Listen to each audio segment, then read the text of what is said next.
정말 신뢰되는 말씀이지만 이제 큰 좀 사이즈가 있는 교회에 똑똑한 부목사님들 모셔갖고 다 이렇게 목회를 맡겨놓고 그리고 나는 그냥 설교만 잘하면 되고 그냥 담임 목사로서의 이제 이런 것만 하면 된다라고 생각하는 이제 거기에서 목회자가 타락할 수 있는 길이 좀 있지 않나라는 생각이 들어요. 그래서 이제 최근에도 그 시카고에 있는 유명한 미국 목사님도 그렇게 타락을 했는데 그런 참 대단하신 분이 그렇게 타락을 하는 거 보면 그거는 교회 시스템이 그렇게 만들지 않나라는 생각이 들어요. 거기에 비해서 이제 가정교회는 목회에 집중해야 되고 기도에 집중해야 되고 이제 이러다 보면 아무래도 그게 좀 덜하지 않나 하는 그런 생각이 들고 그 다음에 무엇보다도 가정교회는 이게 보여주는 목회이기 때문에 그건 이제 목사뿐만 아니라 이제 기신자는 새신자한테 뭔가를 보여주려고 노력해야지 전도가 되니까 보여줘야 되고 그 다음에 또 목자는 자기네 목장 식구한테 뭔가를 보여주지 않으면 되지 않기 때문에 뭔가를 보여줘야 되고 목회자는 뭔가 평신도들한테 끊임없이 내가 뭔가를 보여주거나 모범이 되지 않으면 안 되기 때문에 그래요. 그래서 예를 들면 엊그저께 세교 환영을 했지만 그날은 제가 설교가 없는 날이었기 때문에 맨 마지막까지 남아서 책상 정리를 하고 의자 정리를 하고 하는 걸 다 도와주고 끝내는 걸 보고 갔거든요. 이런 것들이 평소에는 그냥 가셔도 목사님 설교가 바쁘니까 어쩔 수 없이 가시는구나 라고 하지만 설교가 없는 날은 목사님도 저렇게까지 나와서 몸을 쓰고 일을 하신다라는 거를 내가 보여주지 않으면 이게 뭔가 기준이 없는 거예요. 자기네들은 안 하면서 왜 나보고 하라 그래 이런 말이 들면 그 다음부터 목회는 안 되는 거니까요. 그러니까 이제 그런 걸로 본다면 하여튼 목사를 타락하지 않게 하는 굉장히 또 좋은 거 아닌가. 그래서 하여튼 교회가 교회다워지고 목사가 목사다워지고 성도가 성도다워지는 걸 하기 위해서 우리가 지금 그거 고민하고 있잖아요. 왜 성도가 성도답지 않나? 왜 교회가 교회답지 않나? 그래서 가정교회 해야 된다고 봅니다. 네. 가정교회 왜 해야 하는 그 이유 목적은 처음에 얘기한 가정교회 과연 무엇인가 하는 본질에서 이제 어느 정도 답이 나왔는데 세 번째 질문도 이 두 번째 말씀하신 것에서 이제 거의 이렇게 힌트가 나온 것 같아요. 그럼 가정교회 어떻게 할 것인가? 네. 특별히 이제 가정교회라고 하는 전체 교회의 시스템이라고 그럴까요? 어떤 가정교회의 어떤 체제라든가 아니면 체질이라든가 이제 그런 거를 이제 바꿔야 되잖아요. 그러니까 그런 면에서 또 한 가지는 가정교회의 가장 또 중요한 특징 중에 하나가 이 목자를 제대로 세워야 하는 문제거든요. 그래서 가정교회를 잘 하기 위해서는 과연 어떻게 해야 될 것인가? 특별히 그런 시스템 구축과 그 다음에 목자를 잘 세우는 이런 면을 중심으로 한번 말씀해 주시죠. 그거는 이제 제가 굉장히 중요한 부분이다라고 생각을 해서 네. 사실 그 원장 코너에서도 처음에 좀 그런 부분에 대해서 집중적으로 좀 얘기를 하고 이제 그랬거든요. 네. 그래서 거기에 많이 나오는 얘기가 중복이 될 텐데, 일단은, 가정교회를 시작하시는 목사님들이 자꾸 이걸 시스템이라고 생각하고 접근을 하기 때문에 전 실패한다고 봐요. 네. 네, 그리고 가정교회를 실패하는 가장 큰 이유가 뭔가라고 생각을 해보면 저는 어떻게 생각하냐면요. 담임 목사님이 세미나에 가서 네. 이거 너무 좋다라고 딱 생각을 하고는 와서 이거 하자라고 얘기를 하고 네. 목장으로 만들어 갖고 우리 목장하자라고 얘기를 합니다. 저는 이제 그게 실패의 가장 큰 이유라고 생각하거든요. 네. 왜냐하면 일단 모판이 깔아지지 않았어요.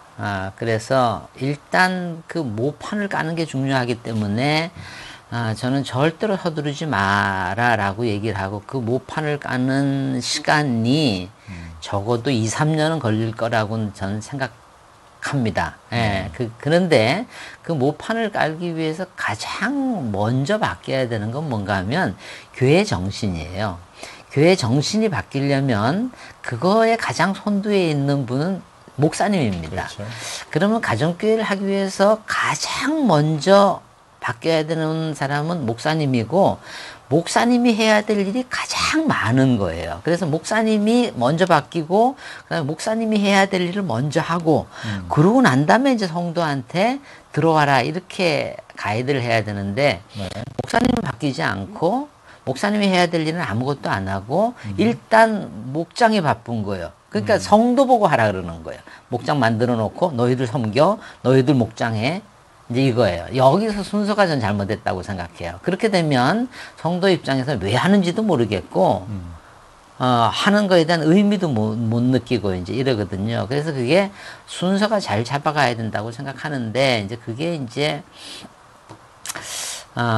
세미나에서나 또는 이제 뭐 컨퍼런스에서나 또는 지역 모임에서나 모든 분위기가 일단 바꿔라고 지금 되어 있어요. 저는 그게 조금 아쉬워요. 일단 가정교회로 바꿔. 이제 그거. 이제 그리고 이건 좀 그렇지만 최 목사님의 첫 번째 책이 구역 조직을 가정교회로 바꿔라라는 거기 때문에 제가 보기엔 그 제목이 주는 뉘앙스도 잘못됐다고 생각해요. 그 제목이 주는 뉘앙스가 가정교회는 구역을 가정교회로 바꾸면 된다. 구역을 목장체제로 바꾸면 된다라는 선입견을 굉장히 많이 주고 있다라고 생각해요. 그래서 그게 좀 아쉬운 부분이고요. 그래서 저는 저희 교회 세미나에서는 절대로 서두르지 말아라 라는 얘기를 마시라는 얘기를 제가 많이 드리고요. 그래서 모판 까는 게 중요한데 그게 뭔가 하면 첫 번째로는 목사님이 먼저 그 내 기둥에 대해서 철저하게 본인이 동의하고 본인이 그거를 바꿔 가셔야 돼요. 그래서 이제 첫 번째가 교회 존재 목적이잖아요. 교회 존재 목적은 영혼 구원에서 제사 삼는 거다. 이제 그거고 두 번째 존재 목적은 두 번째 기둥은 이제 어떻게 가르칠 거냐. 보여줘서 가르치는 거다. 이제 그게 이제 목장이거든요. 네. 그리고 그건 이제 세 번째가 이제 그다음에 평신도와 목회자들의 이제 역할 분담. 그 다음에 이제 네 번째는 이제 기본적인 이제 섬기는 정신이 이건데, 첫 번째 기둥인 영혼구원에서 제자 삼는 게 교회 존재 목적이다. 요거가, 목사님한테도 완전히 습득이 돼야 되고, 이해가 돼야 되고, 동의가 돼야 되고, 그것이 교회의 정신이 돼야 되고, 그게 돼야 돼요. 그게 가장 먼저 이루어져야 되는 것 같아요. 근데 보면, 예를 들면, 목사님들 이렇게 보면요, 말은 그렇게 하시지만, 영혼구원 하는 게 나의 프라이어티가 아닌 목사님들이 굉장히 많으세요. 예를 들면 예배가 프라이어리티인 분들도 계시고요. 또는 구제에 삘이 고쳐갖고 늘 구제에 신경 쓰시는 분들도 있고요. 어떤 분들은 찬양 예배 뭐 이런 데 신경을 많이 쓰시는 분들도 있고, 어떤 분은 이제 성교는 그래도 영혼구원하고 비슷하긴 하지만, 어쨌든 성교라 이제 다른 데 가서 교회당 세워주고 해주고 하는 이런 거에 삘이 꽂혀 있는 분들이 굉장히 많아요. 그렇죠. 그런 분들이 물론 그게 의미 없는 일이라는 얘기는 아닌데, 그게 다 이제 교회가 해야 될 일이지만, 그거보다는 가장 중요한 거는 영혼구원에서 제사 삼는 거다. 이제 이게 본인한테 이제 이해가 되고 그게 잡혀지면 목사님 스스로가 행동이 바뀌어야 돼요. 목사님 스스로가 영혼구원에서 제사 삼는 게 가장 중요하다고 생각하면, 그다음부터는 일단 교회에서 돈 쓰는 것부터가 달라져야 됩니다. 교회에서 돈 쓰는 것부터 달라져야 되고, 여기에 행사, 이거 하지 말자. 영혼구원에서 제사 삼는 거에 아무 상관없지 않냐. 이거 하지 말자. 우리가 하고 있는 어떤 뭐 이런 거, 이거 하지 말자. 이거 영혼구원에서 제사 삼는 거 아무 상관없다. 또 예를 들면, 우리가 하고 있는 예배 스타일 가운데 영혼구원에 하는데 방해되는 거 뭐냐. 이거 없애자. 또 우리 교회의 이 분위기를 보니까 믿는 사람한테 굉장히 치중이 돼 있다. 이거는 뭔가 잘못됐다. 우리 교회를 안 믿는 사람이 딱 들어올 때 보면 이런 부분들, 이거 신경 쓰이지 않겠냐, 이거 띄자, 이런 걸로 해서 완전히 목사님이 먼저 바뀌어야 되는 것 같아요. 목사님이 정말 그거에 한다면, 그러면 이제 이제 그거를 천천히 실행해 가겠죠. 뭐 연말에 하는 우리 뭐 이렇게 찬양 집회가 있는데 가만히 보니까 그거하고 전도 안 된다. 다 우리끼리 행사다. 그럼 우리 그거 하지 말고 대신에 성격을 조금 바꿔갖고 VIP 초청으로 한번 해보자. 어떻게 하면 되겠냐. 그래서 이제 사람들한테 의견도 묻고 그럼 오케이 그러면 찬양만 하지 말고 세상 노래도 조금 집어넣고 세상 사람들하고 관심이 있는 어떤 요소도 조금 집어넣고 그래갖고 우리가 이걸 전도 집회로 만들어 보자. 뭐 이렇게 얘기를 하고 구역을 가정교회로 바꾸려고 하지 말고 야 구역 하는데 이게 영혼권에 대해서 하는 게 무슨 상관이 있냐? 아무 상관 없지 않냐? 그러면 구역에다 영혼권을 좀 집어넣어 보자. 어떻게 하면 되겠냐? 그리고 한번 이제 물어보는 거예요. 그럼 모르겠는데요. 어떻게 하면 될까요? 이제 이러면 글쎄 일단은 성경 공부해서는 안 올 것 같은데 성경 공부하지 말고 삶 나누면 어떻겠냐?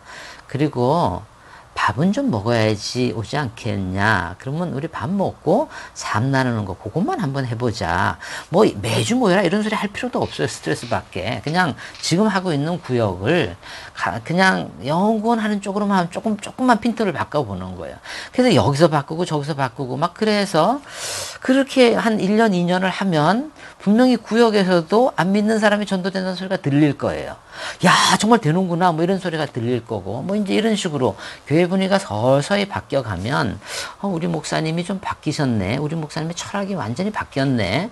그리고 그러면 이제 설교할 때도 늘 영혼권 하는 겁니다. 그러면 이제 목사님의 설교 스타일도 바뀌어야 될 거예요.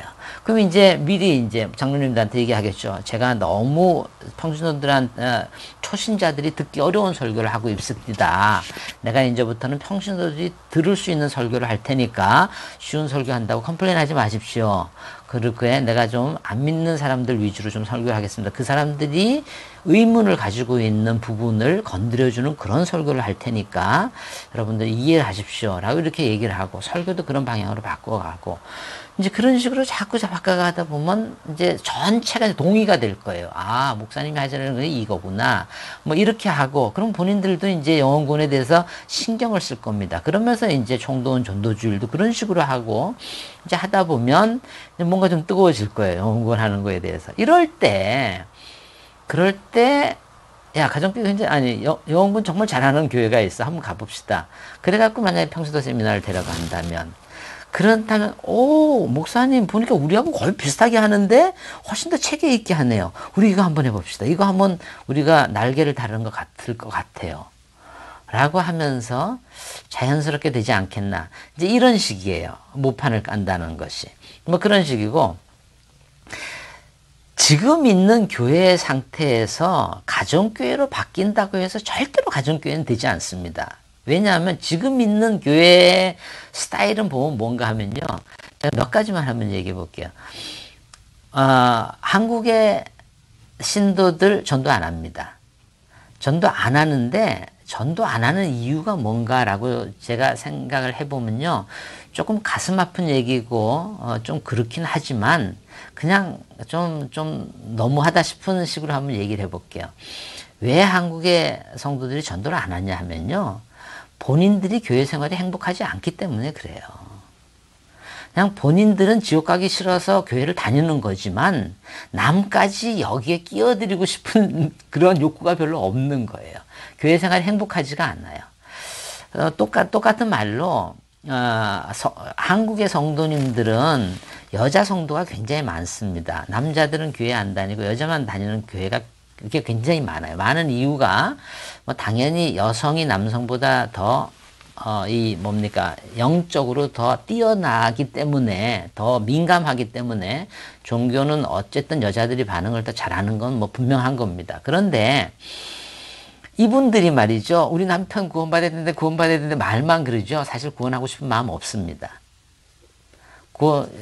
한국의 여자 성도님들은 자기 남편을 구원하고 싶은 마음이 없어요. 왜 그러냐 하면요. 집에 가면 자기가 늘 남편한테 쥐어 살아요. 교회에 오면 자기가 왕이에요. 근데 여기에 내가 왕 노릇하고 있는 여기에 자기 남편 들어오게 해서 꿀리고 싶지 않아요. 그렇거든요. 그렇기 때문에 가정이 회복되지 않으면 교회엔 절대로 남자를 데리고 싶어 하지 않습니다. 그래서 전도 안 하는 거고 교회 생활이 재미가 없기 때문에 전도를 안 하는 거예요. 그렇다면 그런 상태에서 목장으로 바꿔봐야 안 돼요. 전도하고 싶은 마음이 없는 걸. 그러면 전도하고 싶은 마음이 들려면 제일 먼저 돼야 되는 게 뭔가 하면 자기가 교회 생활이 행복해야 돼요. 제일 먼저가 자기가 교회 생활이 행복해져야 되고요. 두 번째는 뭔가 하면 교회 생활이 행복해져야 되는데 교회 생활이 왜 행복하지 못하는가는 여러 가지가 있는데 신앙의 색깔이 아닌가라는 생각이 들어요. 그러니까 신앙이 올무예요. 우리한테는, 한국 성도님들한테는 신앙이 올무예요. 그거는 어디서 오냐면 제가 보건대 목사님들의 가르침에서 오는 것 같아요. 목사님들이 성도님들을 끝없이 혼내고 왜 이렇게 못 사냐, 왜 이렇게 하나님의 뜻대로 못 사냐, 이 한심한 인간들아, 이러면서 계속 혼내거든요. 혼내기 때문에 늘 교회 오면 주눅이 들어요. 교회 오면 주눅이 들고 자기는 실패자라는 느낌이 늘 들어요. 그렇게 드는데 그게 아니고 교회는 정말 행복한 곳이고 정말 교회 오면 칭찬받고 뭐 이런 느낌을 줘야 돼요. 그게 이제 그 성도가 행복해지는 거거든요. 예를 들면 제가 예전에 있던 교회에서 예전에 이 교회 오기 전에 예전에 있던 교회가 제가 5년을 신앙생활을 하다 왔는데 5년을 신앙생활을 하면서 저도 이제 짜침짜침씩 이제 그렇게 변해갔겠죠. 항상 저는 실패자라는 느낌이 들었어요. 마태복음을 읽으면서 왼손이 하는 일을 오른손이 모르게 해라. 그거 안 돼요. 그걸 하면 억울해 죽겠어요. 억울해 죽겠고 그렇게 못 해내는 거예요. 못 해내고 또 예를 들면 예를 들면 손이 죄를 지으면 잘라버려라. 죄 지은 손 가지고 지옥 가는 것보다 손 없이 천국 가는 게 낫다. 눈 뽑아버려라. 이런 소리를 하니까 그리고 목사님들이 정말 그렇게 설교를 하시는 거예요. 와, 눈 뽑아버리지. 그렇게 죄 짓고 사냐. 이제 이러고 얘기를 하시거든요. 그러니까 눈을 뽑아야 되는데 용기가 없는 거예요. 그러니까 맨날 난 이 눈 뽑아야 되는데 못 뽑고 손을 잘라야 되는데 못 자르는 이 못난 인간. 늘 이러면서 교회를 다니는 거예요. 이렇게 교회를 다니니까 행복하지가 않죠. 행복하지가 않으니까 남을 전도하고 싶은 생각이 안 들죠. 올무기 때문에. 알고 싶지 않은 거를 알아갖고 지금 이 고생을 하고 있는 거예요. 이제 그런데 그러다 제가 이제 이 교회로 왔는데 최 목사님이 가르치는 건 뭐였냐면 그거는 예수님의 위트야. 예수님께서 강조법을 쓰시느라고 그렇게 얘기한 거지. 누구도 그렇게 못 살아. 나도 그렇게 못 살아. 이제 그렇게 얘기를 하면서 대신에 요 말씀을 이렇게는 실천해 볼 수 있을 것 같아. 이렇게 한번 해봅시다. 그러면 이제 듣는 사람들이 그렇게 할 수 있겠네요. 이 생각이 드는 거예요. 그리고 그렇게 하는 사람을 칭찬을 해주는 거예요. 칭찬을 해주고 그렇게 할 수 있겠네 라고 생각하고 그래서 그거에 대해서 기쁨을 그렇게 해서 돌아가 보고 해보니까 되거든요. 거기서 성취감이 생기는 거. 나도 하나님 뜻대로 살 수 있는 사람이네. 성취감을 들어요. 그거에 가장 맥시멈 성취감을 주는 게 뭔가 목자예요. 정말 패배적인 삶을 살던 사람들한테 목자라는 어떤 가치를 심어주고 네가 하나님의 뜻대로 살 수 있어. 정말 네가 부르심을 받은 사람으로 살 수 있어. 라고 하는 크나큰 가치를 주는 게 사람으로 하여금 굉장히 행복하게 만드는 거예요. 내가 드디어 하나님의 뜻대로 살아가고 있구나 라는 느낌을 주는 것이 내가 무슨 고생을 하더라도 내가 이건 버리고 싶지 않아. 하나님의 뜻대로 살고 있다는 이거는 버리고 싶지 않아. 이거를 주고 있는 거예요. 그래서 이제 그거를 하는데 이제 그거를 그런